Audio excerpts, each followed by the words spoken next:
to call the meeting of the Resources Subcommittee of Senate Finance and Appropriations to order. I'd like for the clerk to please call the roll. Madam Chair, Senator McDougall. Here. Senator Deeds. Here. Senator Locke. Here. Senator Lucas. Here. Madam Quorum. We have a quorum, okay.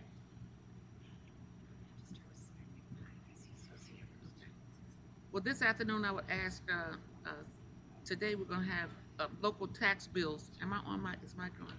Today we will take up local tax bills in the order of the patron sign up, and let's see, who do I see? Senator McPike?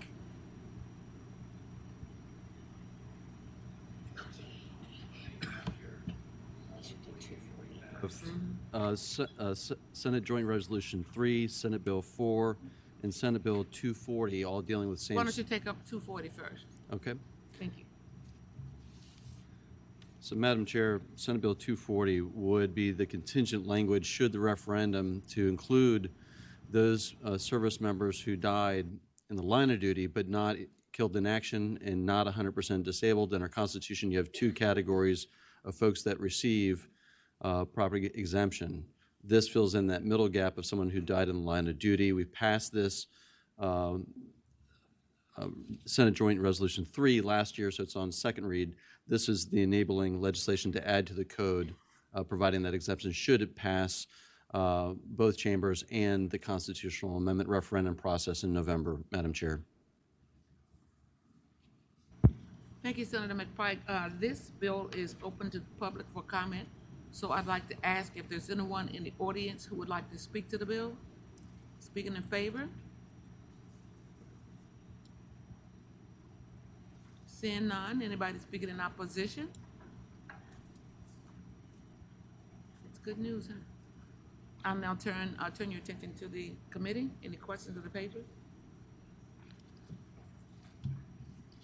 Senator McDougall. Madam Chairman, I guess when I looked at this, I think we all want to be helpful, but my question was about the language active duty versus killed in the line of duty versus killed in active duty, and the financial impact that would have. I don't think it's state impact, but I think it's all local impact.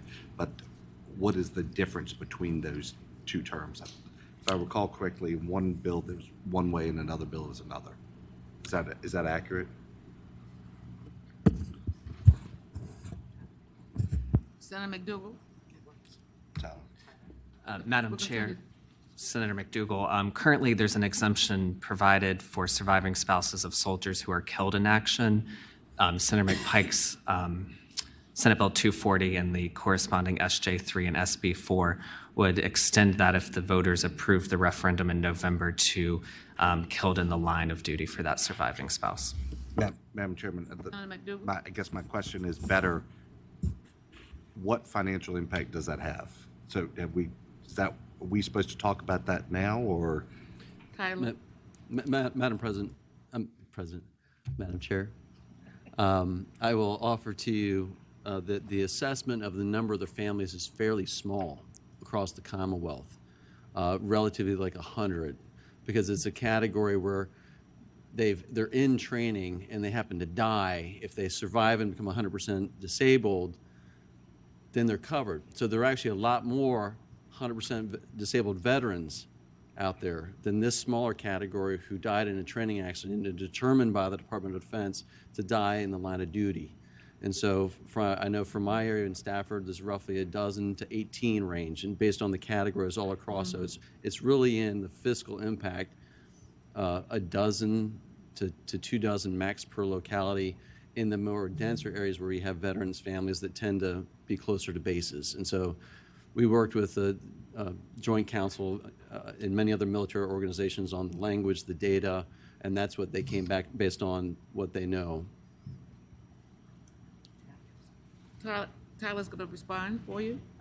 Madam Chair, Senator McDougall, the current exemption localities report reduces local revenue by $188 million before this expansion, and that data was from VACO and VML.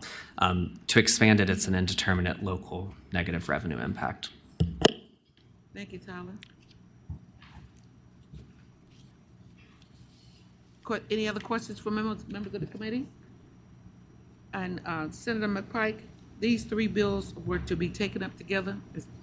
Yes, Madam Chair. These are all both the referendum, the ballot bill with the specific language, and then the enabling language should the referendum pass. So these three are essentially a package together, Madam Chair. All right, go on, continue. Thank you. Okay. You want me? You wrapping it up now? Yeah, I mean, this is Senate Joint Resolution 3 is the actual amendment. The ballot question is on Senate Bill 4. Senate Bill 4. And so these are the three elements that would need to be in place for the referendum package. I think we understand it now. There's, Senator Deeds has made a motion to report, and Senator Locke second. All in favor of that motion, please designate electronically. Madam Chair, we have to do a voice call. And just to clarify, That's right, I remember, we don't have any way to control it. Madam Chair, do you want to do those in a block? Senate Bill 4, Senate Bill 240, and Yes. SJ 3? Okay. Yes, we'd like to have those. Can you restate your motion and have them in a block? I would move that we adopt recommend reporting all three in a block. Okay. Senator Locke. And Senator Locke seconds. Okay, we have a motion and a second. All in favor, please say aye. No, say right. Thank you. Thank you, Madam Chair, members of the committee. You're welcome. you. Thank you. And I neglected to announce when we first started that we have two bills, Senate Bill 294, Senator DeStaff, and Senate Bill 523. Senator Williams Graves will both go by for the day. Without an objection. Okay. Okay, now, do we have any other patrons out? Durant's here.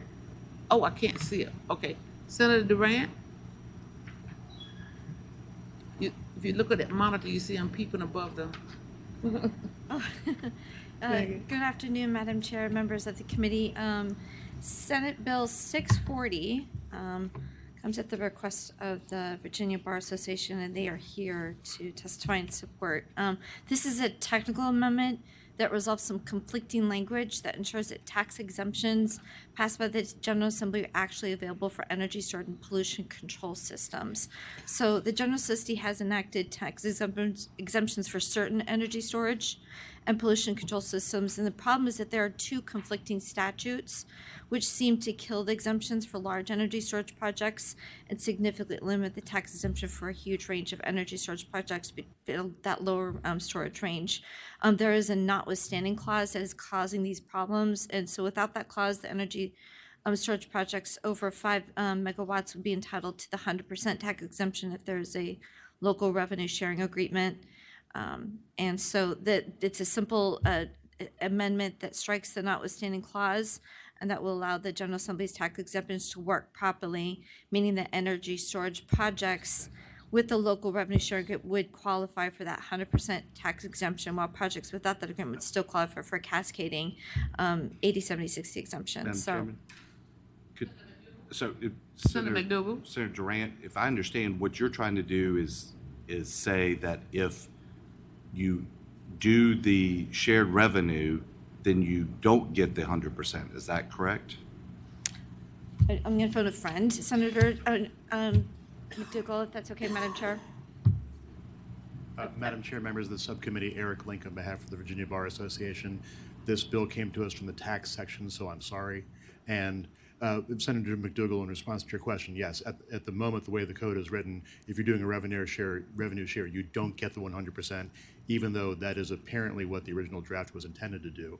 It's also our understanding that both the tax department and the State Corporation Commission are interpreting these two portions of the statute in a manner that is consistent with what the bill does. And that's actually part of the genesis of the bill that came before you today. Madam Senator McDougal? Madam Chairman, I was under the way I looked at it, I had the exact opposite interpretation, that this was going to reduce revenue No. on localities. And so is there somebody from tax that could maybe articulate what they think? Because the way you said it, I'm good. The way I read it, I had concerns.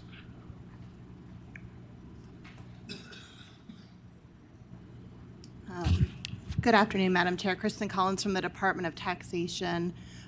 Someone from the tax section raised this question with me a few months ago, and I agreed with their interpretation that, technically that second provision does not apply because of the notwithstanding language. So this would correct that issue.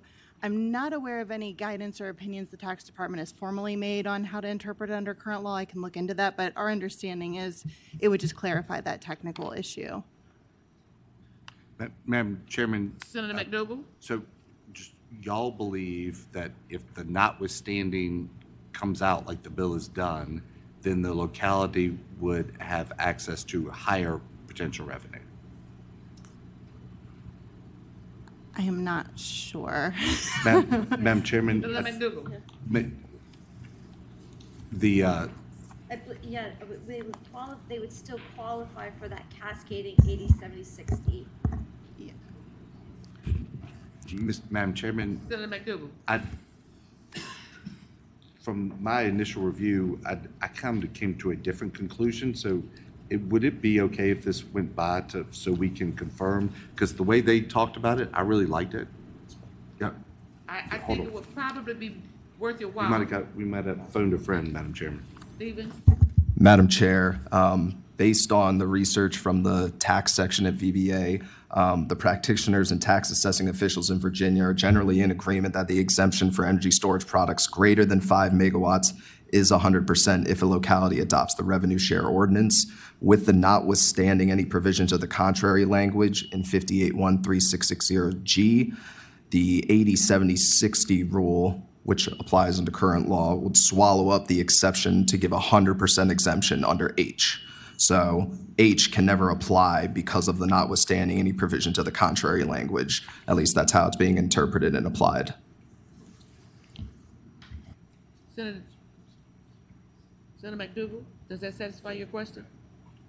For those plain language, so if we don't do this, if we do this, then the energy storage will pay more to localities through a revenue share, potentially.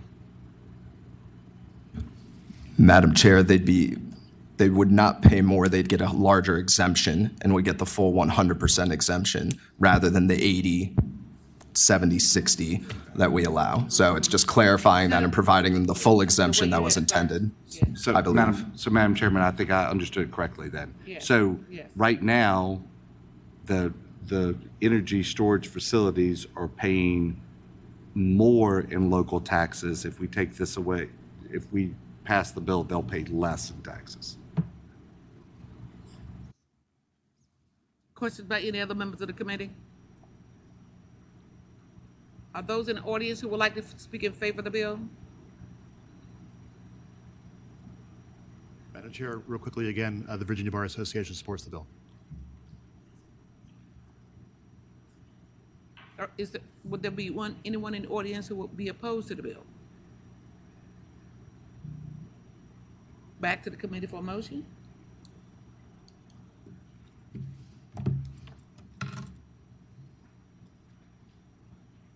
I'm sorry, Senator Durant, there's no motion. Okay. Thank you very much, Madam Chair, members of the committee. Senator McDougal? I remember the old days when we used to do that, and I don't really like that unless you're telling us that that's what has to happen. So can we at least have a If motion? there's no motion, the bill fails. Well, You have a motion? at least I think we should do the courtesy of saying that we're going to carry it over or do something instead of just no motion. I asked for a motion, no one spoke. Gently pass it by then. There's a motion to PBI the bill and a second. All in favor of that motion, please call the roll. Senator McDougal, Aye. Senator Deeds, Senator Locke, Senator Lucas. Aye. Madam Chair, the bill is passed by. Bill is passed by. Thank you. Madam Chairman, just Senator for, McDougal? but the bill will still come to the full committee and there'll be a vote at the Absolutely. full There will committee? be. Okay. It will go to the full committee, and the recommendation is that the bill will be passed And, by. and Madam Chairman, if for some reason we find a different interpretation of language or different understanding, we could bring that back to Madam Chairman for her consideration. That's possible. Thank you, Madam Chairman.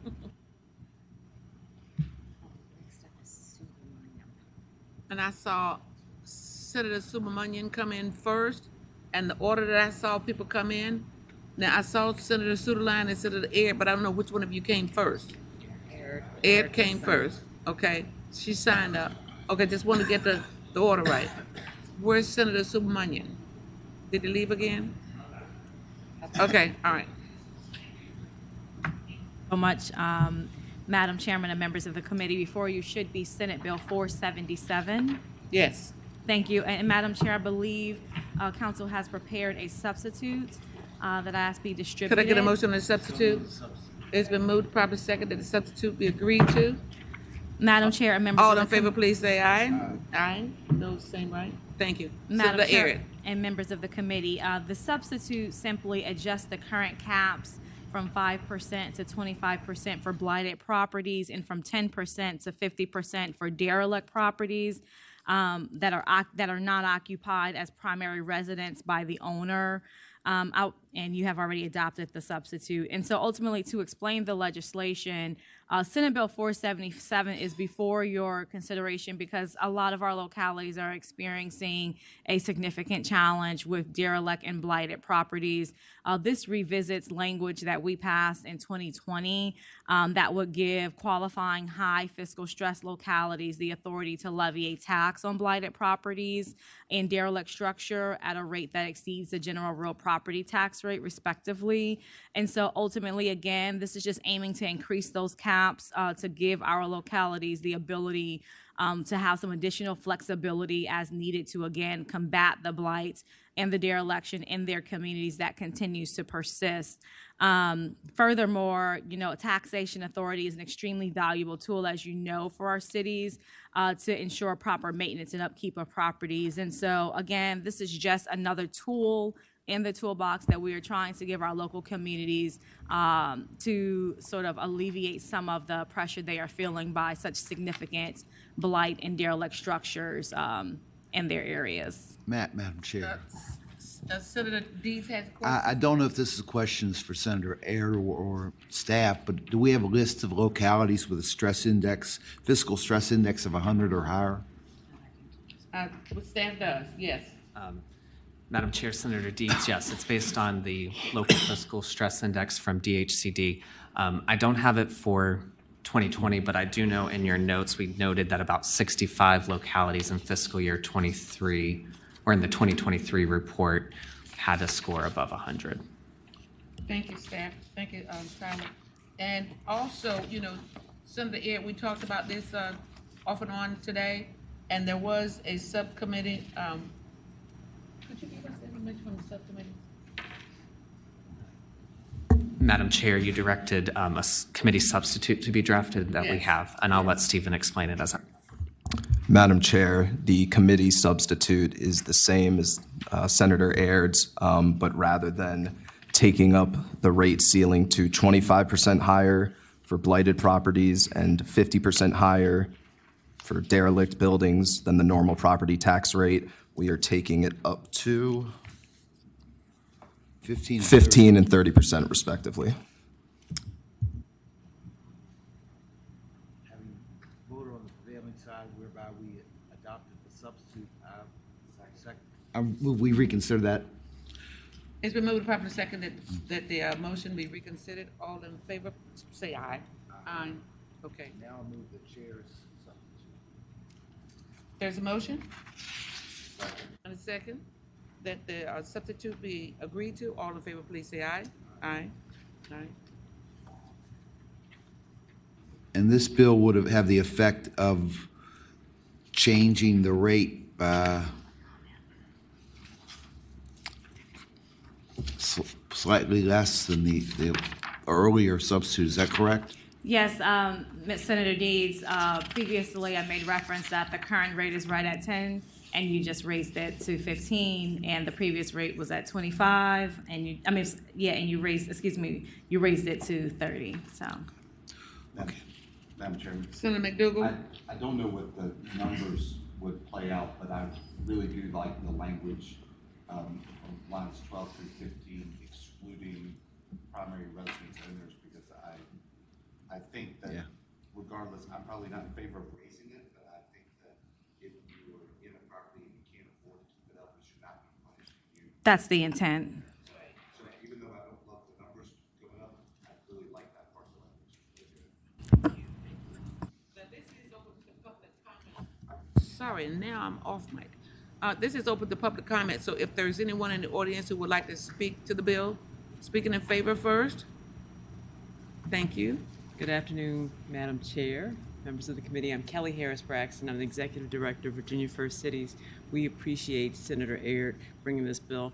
This bill comes from, well, first of all, Senator Aird actually had carried a bill very similar a few years back, but Virginia First Cities had a Housing Access Commission that we created to try to find ways to improve, access to housing. It's a real problem across the Commonwealth, and we also recognize that blight has a very negative impact on our communities. And so there are certain people who may hold properties that just don't want to take care of them. They won't do anything to them. We're not speaking of people who live in those houses, but people who may be holding them for financial gain, et cetera. And so this will help in some way to give them more of an incentive to make those changes that need to be made to their properties. We had the city manager of Winchester who was here yesterday, and he has let us know that this is a real problem in his community. The resources that are spent on trying to get people to take care of the properties are just exorbitant. And so we just need some tools that will help us to encourage them to make those changes. This is permissive in those fiscally stressed communities. It doesn't have to be applied, but if a locality thinks that this is a good tool that will help them, this is why we're here. So if there are any questions, I'm happy to address them. Any questions of the speaker? Okay. Thank you. Thank you. Thank you. Anyone in the audience would like to speak in opposition? Seeing none, we'll come back to the committee for motion. Move to report. It's been moved and properly second that the bill be reported. All in favor of that motion, please say aye. Aye. Noes have the same right. There's one no. We'll record the one no. I thank the committee. You're very welcome, Senator Aird.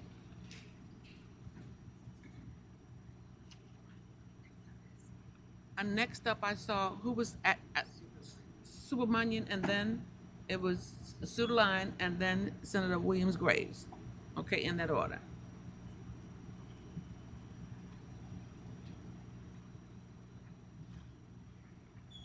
Madam Chair. The bill is SB 192. And this bill basically would require data centers to meet certain energy efficiency standards in order to be eligible for the retail sales and use tax exemption for qualifying data center purchases. And it does a couple of different things.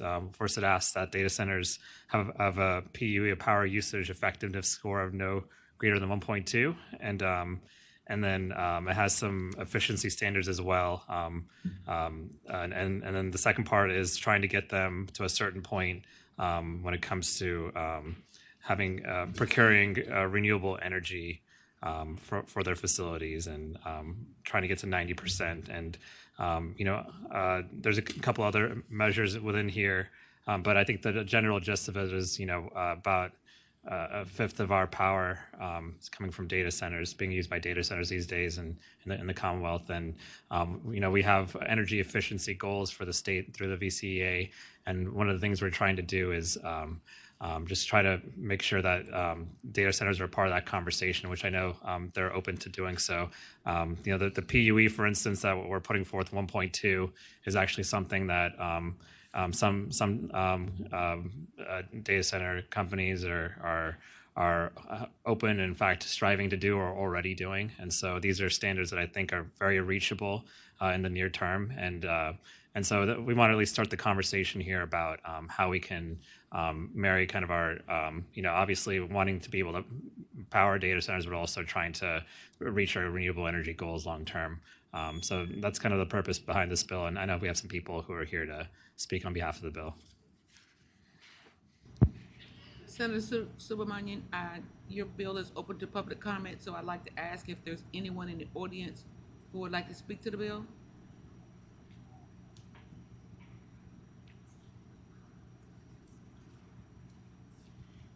Good afternoon, Madam Chair. My name is afternoon. Connor Kish. I'm the director of the Sierra Club Virginia chapter.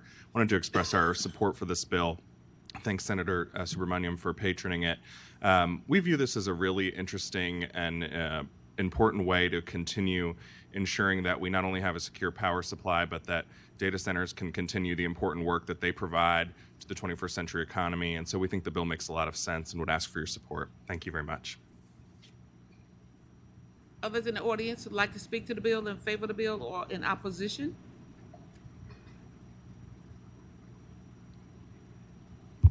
Good afternoon, Chair. My name is Josh Levy. I lead the Data Center Coalition. In 2008, legislators launched a bipartisan effort to bring data centers to the Commonwealth by enacting the tax program that is in this legislation. You all have updated that legislation to ensure its competitiveness several times since. At the same time, we now have 25 other states that have similar legislation trying to mirror a lot of what Virginia has done here. This initiative has been very successful for Virginia. In FY22, FY23 alone, Virginia Department of Taxation and VEDP found that the data center owners participating in this particular program collectively invested $37.8 billion across the Commonwealth. That's not announced investment, that's actual investment. An independent analysis by global consulting firm PricewaterhouseCoopers found that data centers supported more than 86,000 jobs in the Commonwealth. 68,000 jobs are in the supply chain and service industry that support the data centers across the Commonwealth. We're concerned that the changes proposed in this legislation, which would apply both retroactively and prospectively, would effectively end Virginia's data center program and the Commonwealth's leadership as a leading market for data center and digital infrastructure development. Leading data center owners have really leaned in substantially over the last decade in bringing significant renewable energy to Virginia and to the PJM grid. We've done that by developing, procuring, directly and indirectly financing and supporting clean energy development. We are, I think, very much willing to have the conversation and looking forward to having a conversation with the bill sponsor and with other legislative leaders in terms of what a workable solution might look like in terms of pursuing some of the goals that are really, the objectives that are embodied in this legislation. But from our perspective, it doesn't lend itself to a one-size-fits-all requirement and methodologies, which in the short term really provide no consideration of the technology, business models, and market mechanisms as they currently exist out there. We respectfully request the legislation be carried over. JLARC has a study looking at this tax incentive now, looking at data center impacts globally across the Commonwealth, and we expect that that will include not only this tax incentive based on the scope of the study, but also a lot of the energy efficiency and clean energy issues that the patron has brought to the table here. So again, we look forward to participating in the study, offering our perspective as the study moves forward with other stakeholders and continuing to work with the patron and you all as the issues continue to lead to additional discussion here. Thank you for your comment. Madam Chair, Yes. can I ask a question? Senator McDougal, yes. Josh and Senator Subramanian, for both of y'all, but I noticed in our notes, it indicated that this could prevent the use of diesel fuel at any of the sites to comply. Are there any of the facilities that do not have diesel generation backups? Senator McDougal, I appreciate the question. I'm not aware of any data center sites or any sites, hospitals, or others that have backup systems that currently don't rely on diesel. So it would effectively, as of July 1, I believe, end the ability of data centers to utilize backup power generation. But I would also add, importantly, the industry is committed to transitioning from diesel as quickly as the technology presents itself, and that we are able to actually have supply chain and other things that are necessary to bring alternative fuels and alternative technologies to Virginia. Thank you, ma'am. Any other public comment? Address that. You did refer to the fact that there is a JLOC study underway, and so if there's no further comment from the audience, I'll now turn to the committee. Madam Chair, I like the bill, but in light of the JLARC ongoing study, I'd move that we carry this bill over, and review it when we get the JLARC study. Maybe we want to refer the subject matter to JLARC. I think you're already looking at it. Okay, it has been recommended that that we carry the bill over pending the JLOT study, so Senator Subramanian, Thank you, Madam Chair. Appreciate it. thank you.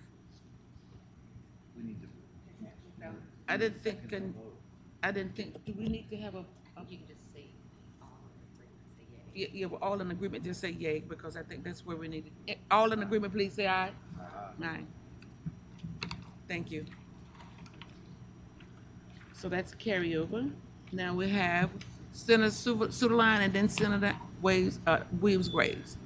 Senator Suderline. Thank you, Madam Chair. I've got Senate Bill 110. Yes. Thank you, Madam Chair. Senate Bill 110 would end the regressive tax on groceries at the local level and provides a place in the Code of Virginia to keep the localities whole, and also provides an annual review starting in 2027 to look back each year to ensure they remain being made whole. The Commonwealth is one of only 13 states left in the Union that still has the regressive grocery tax. And as we continue seeing the increased price of groceries at the store, I think it's incredibly important that we cease to be one of those 13. Madam Chair, could I Senator ask a Deeds? question? Senator Suderline, isn't it true that any locality that wanted to could abolish this tax on their own? They wouldn't have to collect it if they didn't want to? Madam Chair? Senator Suderline. Thank you, Madam Chair. I would tell the senator that it's just like the local sales tax option, that once it got initiated in the 60s and it was an option, it took about 2 years for every locality in the state to say yes. But, Madam Chair, my point is they could say, we've decided to say no, couldn't they? Couldn't they pass another ordinance or resolution and undo what they've done? Senator Suderline. Madam Chair, I believe they could, but I believe they would lose the revenue. And I believe that's why this bill, with the portion that has in the Code of Virginia to make sure that they remain whole and has a look back at going forward in 2027, is the way we ought to do it. Because I don't believe that the localities are going to actually abolish the grocery tax on their own, as they haven't done for the last several decades. Could we get tax to clarify?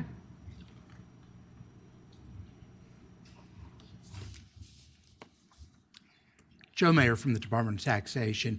No, the state base is the same as the local base. And other than home fuels for home consumption, that whatever is subject to the state sales tax base is subject to the local tax base.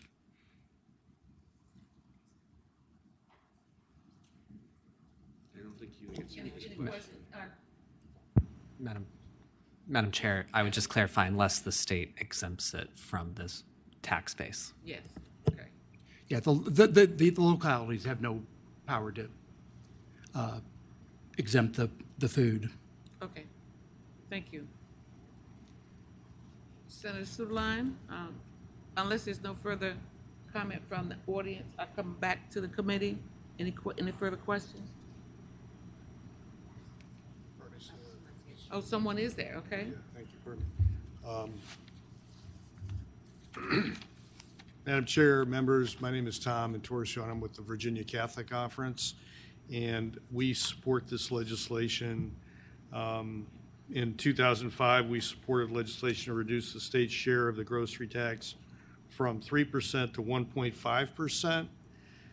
That measure passed unanimously in the General Assembly, and this proposal is also valuable, as the senator has already articulated, for families struggling with very high inflation and coming out of the pandemic and all the disruption that caused. So we do support this, and we would kindly ask you if it is the disposition of the committee to please advance this. Thank you. Thank you. Anyone else in the audience would like to speak to the bill?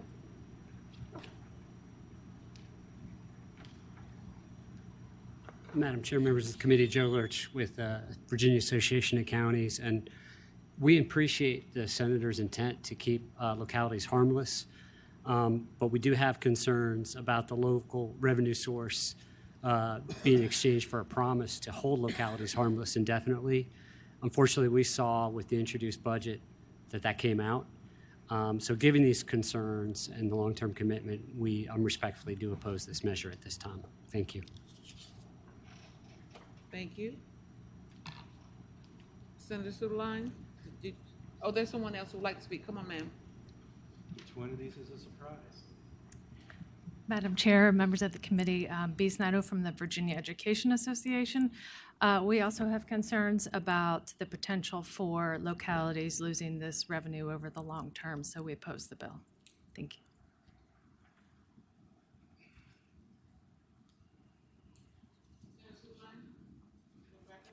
Comment? Madam Chair, the only organization that I don't know who contacted the office before, but the only one I heard from was the Virginia, or that I'm aware of, was the Virginia Food Industry Association in support of the bill, and they're not here. So you never know what will happen when you step to the podium. That is so true. Okay, back to the committee. We operate on motion. Madam Chair, I move that we recommend that the bill be PBI'd. Second. You heard the motion that the bill be PBI'd. It's first, we heard motion and a second, and so all in favor, just say aye, please. Aye. One no. Thank you, So Madam go Chair. ahead. Thank you, Senator Sudeline. Yes. Usual suspect. Senator Williams-Graves? Thank you, Madam Chair, members of the committee. I have Senate Bill 517.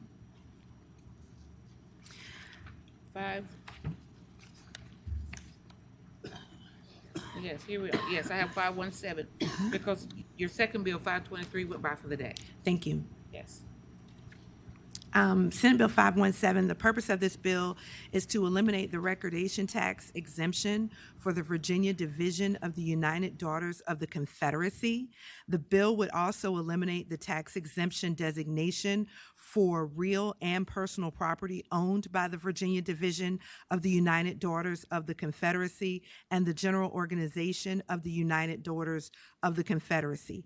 Under current law, the state recordation tax does not apply to any deed conveying real estate or the lease of real estate to the Virginia Division of the United Daughters of the Confederacy.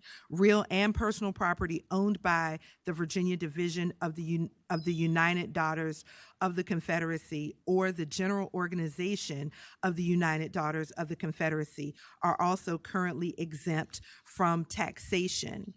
The United Daughters of the Confederacy is an organization that has for over a century spread the lie of lost cause. The organization has revised history books to soften the harsh reality of slavery and the reason behind the Civil War in America.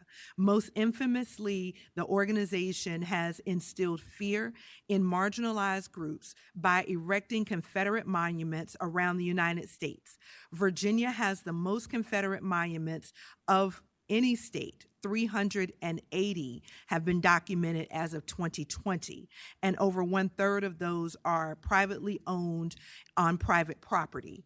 This bill contains a list of exemptions from the state's real estate transfer tax. Most of the exemptions make sense. For example, if a college, house of worship, or a hospital buys land, there is no transfer tax. Likewise, if a corporation transfers property to its subsidiary, no tax is due. The Virginia Division of the UDC gets this exemption as well. This was Virginia subsidizing the erection of these Confederate monuments. Why does this matter? I'm glad you asked. Though the organization is no longer putting up these monuments, the statue is a symbol. It symbolizes Virginia's long history supporting Confederate valor. Since Virginia no longer supports the legacy of the Confederacy, we need to reflect that in our legislation. Thank you, Senator Graves Williams. And of course, this is going to be open for public comment, but we do have a committee substitute And I'd like the council to read that one, if you don't mind, please. It's been moved and probably seconded that the substitute be agreed to. All in favor, please say aye. Aye. No saying right. Okay, none.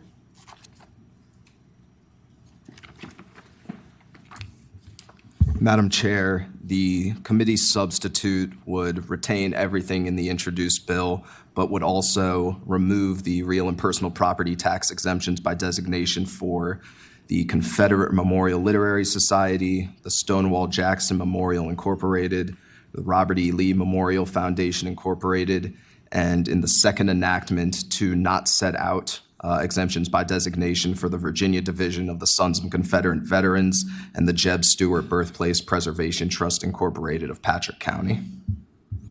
Thank you for the substitute. You like the substitute? I like the substitute, Madam Chair. Okay.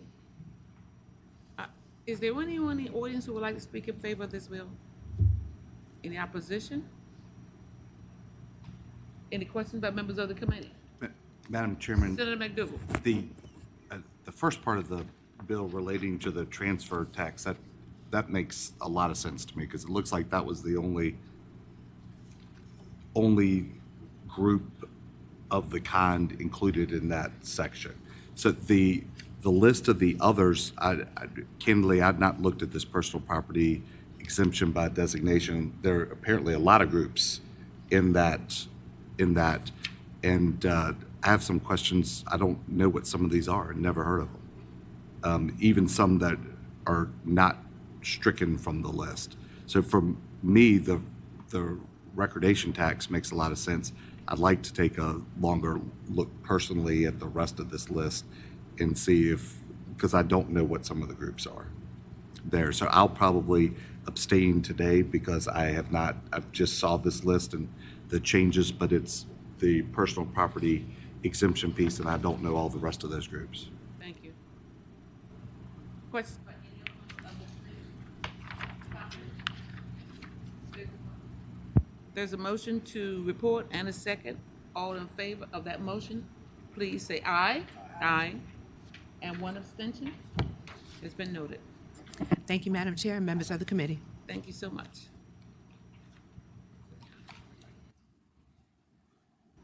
Oh my goodness, I was just on a roll, but now we're done. So no further business to come before the committee. The committee will rise.